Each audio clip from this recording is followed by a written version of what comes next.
80 beats per minute, sorry, 100 beats per minute. So if the heart rate is greater than 100 beats per minute, that is known as tachycardia. Even if you're out running, it's not necessarily a bad thing, it's just a definition. Heart rate is over 100 beats per minute, okay? If the heart rate is less than 60, that's equal to bradycardia. Although most physicians won't get worried until it drops below 40, okay? All right. Atrial fibrillation.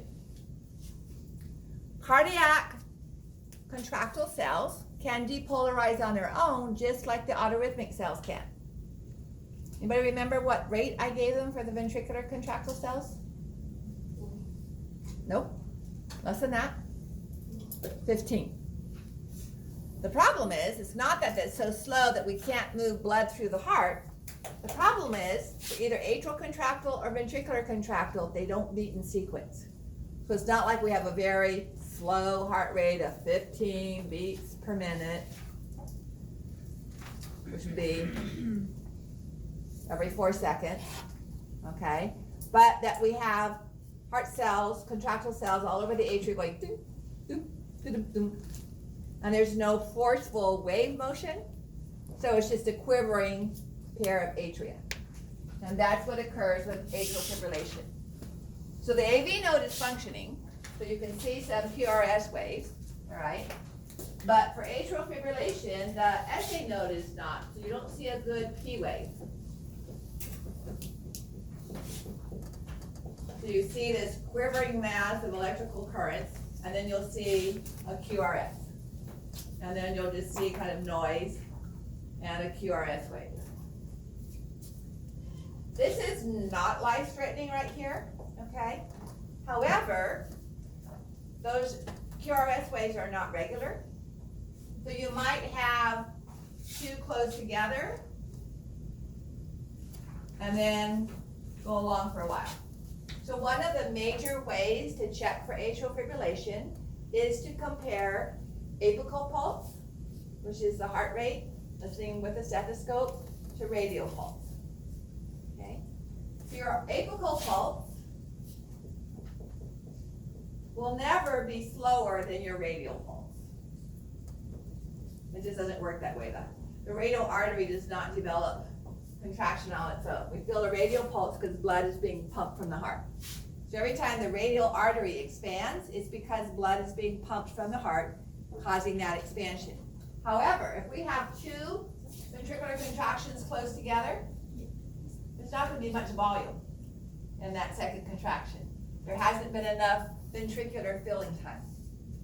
So you might have a heart rate of 72 at the apical, at the heart with the stethoscope, but at the radial artery, only get a heart rate of maybe 65.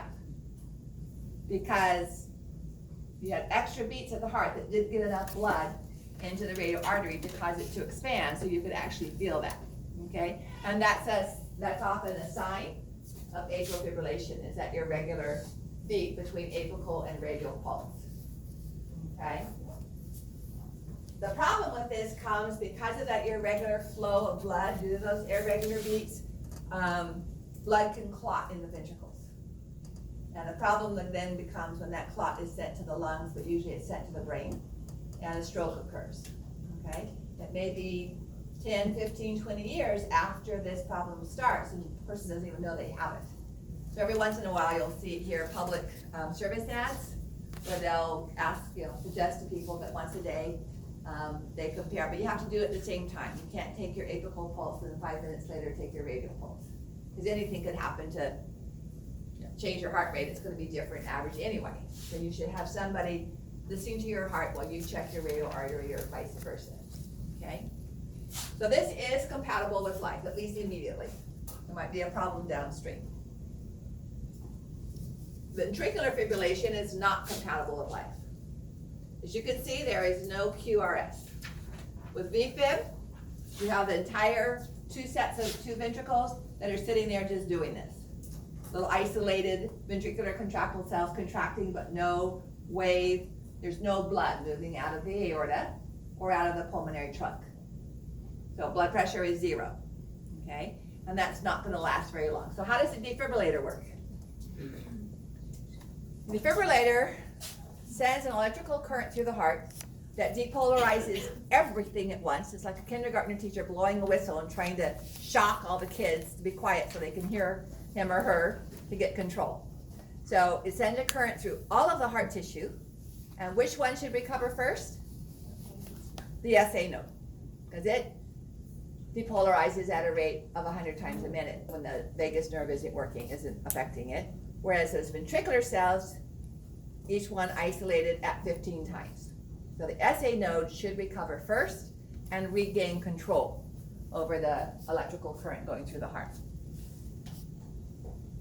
All right, so these first three, you don't have to identify the difference between them, but AV nodal block is what I was talking about here, where due to disease of some part of the AV node or the interventricular septum, this PQ interval takes an extended time.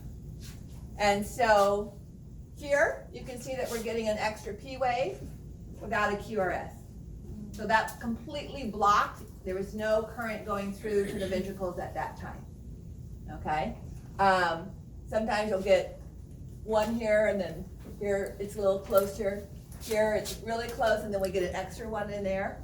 So those are just different types or different degrees of AV nodal block.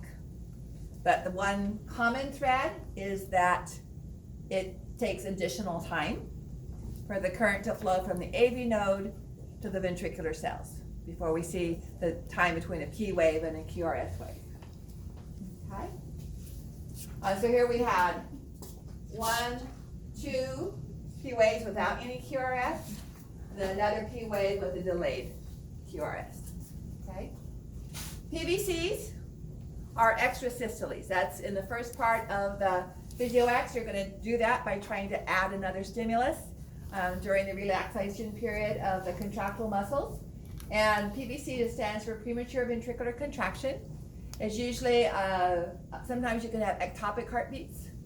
So you might have some cells in the atria that act like the SA node and throw out additional signals. That can be treated with drugs, or they might go in there and do an ablation, meaning they use the electrical current to kind of burn those cells out and get rid of them.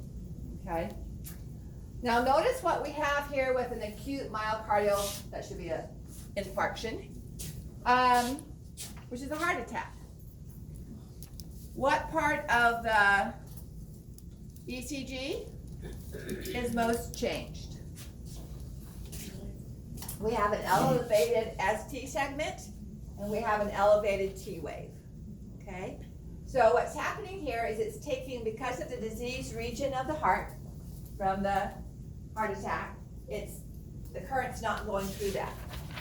And so it's taking a longer time to have to go around it. And so we see that with the elevated, this can be flattened and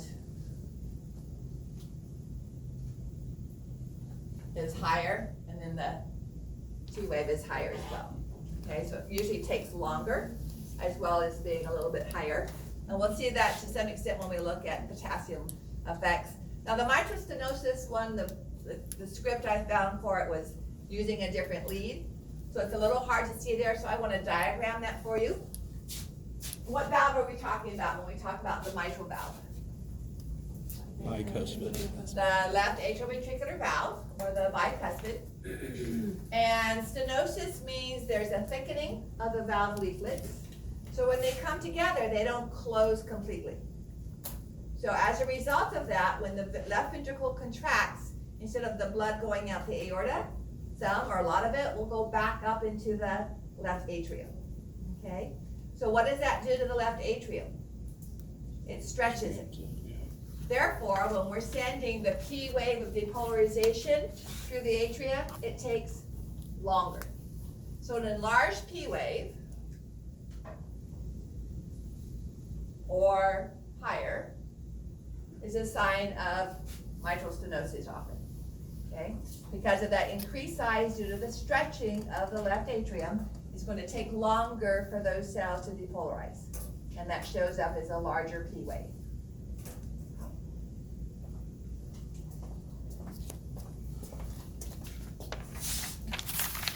Finally, before we take our first break. So, question number 1 from Monday's lecture. Which of the following is the effect of acetylcholine binding to receptors on autorhythmic cells? There should be an H in there. Autorhythmic cells at the SA node.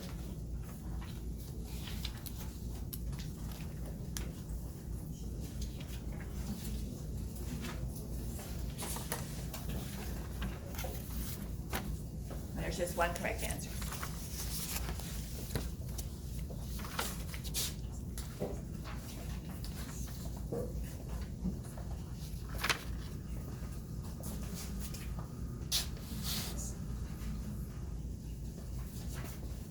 So is acetylcholine going to increase heart rate or decrease heart rate?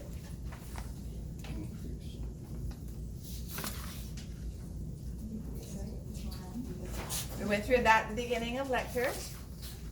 Acetylcholine here, a parasympathetic neurotransmitter, so at the end of the postganglionic neuron. So is parasympathetic increase heart rate or decrease heart rate?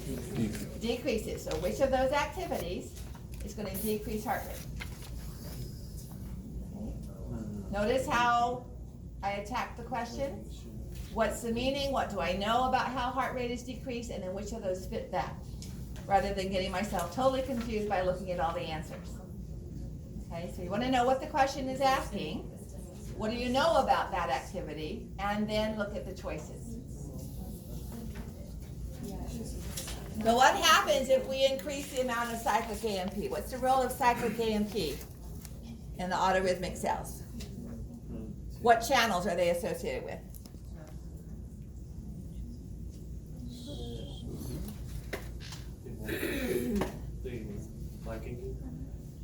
Well, they are a ligand, so, but we have the funny channels.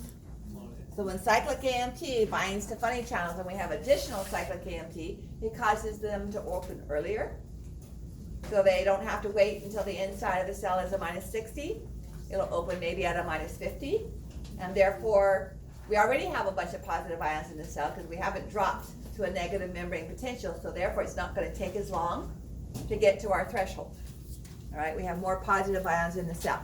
Cyclic AMP can also cause activation of protein kinase A, and that causes the transient calcium channels to open. So are we adding positive ions to the cell or losing positive ions from the cell if we open transient calcium channels?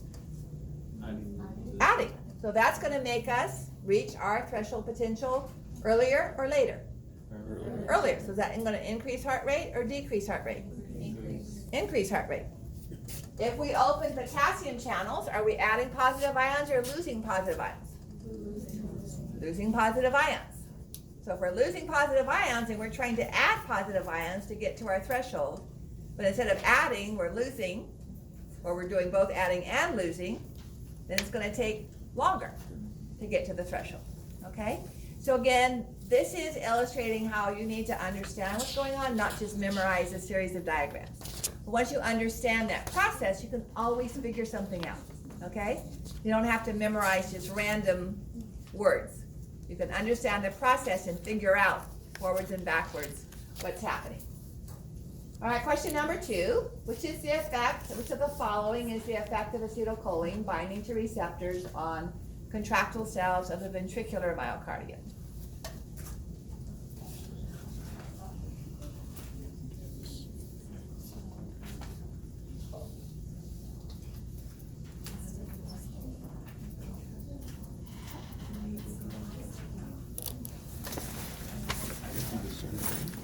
So do we see the same effect as we did here? The answer choices are the same. Do we see the same effect for acetylcholine? Ryan? Is this a trick question or not? Why is it a trick question?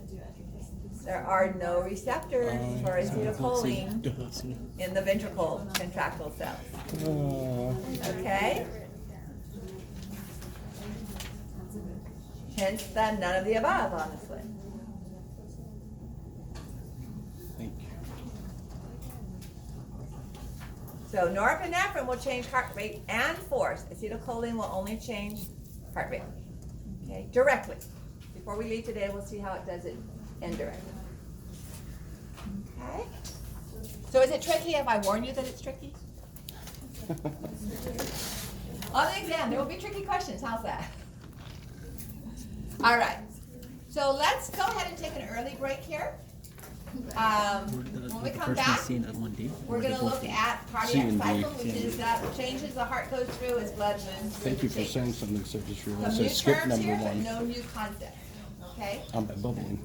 I bubbled 2 and 3.